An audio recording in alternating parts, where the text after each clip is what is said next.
हरिव्रत महाराज के प्रणाम करे अक्तितावधम अक्ति इन्हनि जे वंश में नाभि जी महाराज आया। राजा नाभि भगवान जो दर्शन कयो। नाभि जी महाराज घणी भक्ति करे भगवान के रिझाए प्रभु दर्शन प्राप्त कया।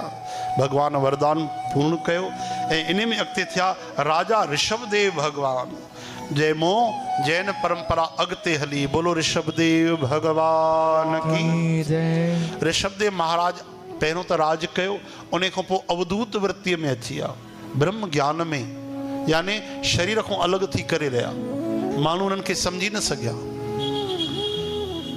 ब्रह्म ज्ञानी सदा निर्लेप जैसे जल में कमल अलेप। अखियुनि सां जेको नज़र ईंदो उहो हूंदो न हुयो। केॾी महिल गंदगीअ में वेही रहनि, केॾी महिल काथे वेही रहनि, केॾी महिल पंहिंजी विष्ठा में लोटपोट थी वञनि, लेकिन उनजे विष्ठा मां बि दूर तक सुगंध उथंदी। ब्रह्म ज्ञानी जे पसीने में कॾहिं दुर्गंध न ईंदी आहे विष्ठा में, छो जो उहे शरीर रहंदा ई न आहिनि, न्यारा रहंदा आहिनि। अहिड़ी वृत्तिअ में ऐं अंतिम समय बि ॾाढी हैरानीअ वारी ॻाल्हि, बांसनि जे रगड़ सां जंगल में आग लॻी वई त शरीर सहित अग्नीअ में ई प्रवेश करिया। कीअं त शरीर खां असंगी हुया, शरीर समर्पित थियो, स्वाहा थियो, पाण ब्रह्म में लीन थिया।